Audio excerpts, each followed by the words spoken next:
If you've ever died like this, or this, and your team always calls you out for trolling even though you're actually really trying, then this video is for you. Trust me, it's not just you.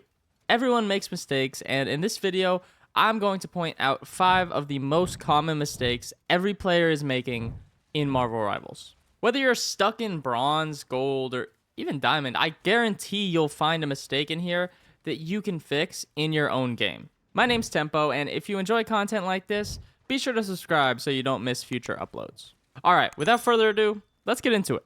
Mistake number 1 that most players make is dying too often. This one is especially true for lower ranks, but I've seen needless dying in higher ranks too. Now, it's nearly impossible to not die at all, and that's not what I'm referring to here. I'm referring to the countless times you die when you could have not died. This mostly comes from players pushing up too far or not knowing when to retreat with the rest of their team. This also plays into positioning a little bit, but we'll get to that later. Another way people needlessly die is not taking cover.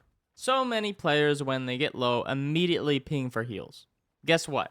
In the time you took to ping for heals, you could have probably got behind cover and negated some of that damage. Whether it be a wall, a teammate, a corner, just get behind something. You could have gone somewhere safe to get healing instead of dying. By dying too often, you are putting your team at a major disadvantage and probably losing games that you shouldn't be losing. Focus on keeping your uptime as high as possible so you can be most effective and help your team out. Chances are most bronze and silver players all suffer from bad positioning. I'm not trying to call you guys out, but it's true. Don't get me wrong, I've seen bad positioning in higher ranks too, but in lower ranks, it's just really bad. But don't worry, it takes time to develop game sense and figure out where you are supposed to be at what time. But real quick, I'll give you the spark notes. First thing you need to think about is where all the damage is coming from. That's your biggest threat. Usually, this will be the enemy team's front line. Depending on your role, you want to position yourself where you can be most effective. So for tanks, that's usually close so that you can block all of the damage or most of the damage. For DPS, that's any off angles or behind the tanks to minimize damage taking while still doing damage yourself. And for healers, that's behind the tanks or as far away as you can while still healing. It is important to use cover to your advantage, and it really helps healers keep your health up. Taking a break from all that damage gives them time to top you off, and you can re-engage when you are at full health. It is also important when positioning to keep in mind your team's playstyle and react accordingly. If you're playing a dive comp, you're going to want to position closer towards fights and push more aggressively. Meanwhile, if you're poking, you want to stay back a little and wait to get a pick before you move in. It really all depends, and the only way to improve positioning is just to focus on it while you play. If you do this, it'll help you over time get a feel of where you should and shouldn't be when positioning yourself. I know we all have our heroes that we enjoy to play. For me, it's Strange, Star-Lord, Cloak and Dagger, and a couple others, but those are my go-tos. But you need to understand when you should switch and try something else. You don't know how many times people on my team refuse to swap, even if it's obviously not working. Once you realize your comp is probably not going to work, you are doing yourself and your team a disservice by not swapping. Let's look at an example. If your team has 3 DPS, 2 tanks, and 1 support, it's not going to work. As a wise man once said, insanity is doing the same thing over and over and expecting something to change.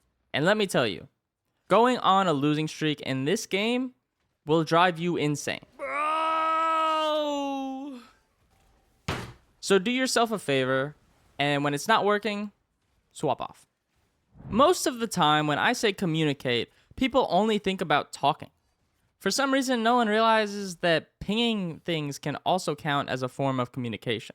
Pinging enemies, especially ones that might be out of sight, is the best way to communicate enemy locations, even over calling out in voice chat, because it gives your entire team the exact location of that enemy for a couple seconds. Of course, you should always try to communicate through voice when you can, but I know that's not always possible. Learning to communicate is a really valuable skill, and learning it early will help you rise through the ranks tremendously.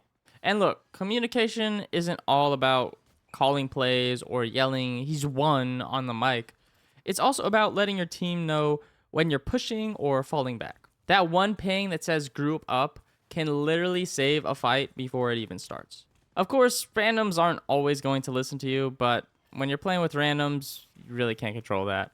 So yeah, if you're shy on the mic or your mic's busted, cool, but you better be pinging. I'm watching. TLDR, communicating teams equals more wins. All right, for the last mistake, it's kind of a simple one, but also one of the most overlooked. Sound cues are one of the easiest ways to get information because you don't have to use your mouse. You don't have to move your position. All you have to do is open your ears and listen.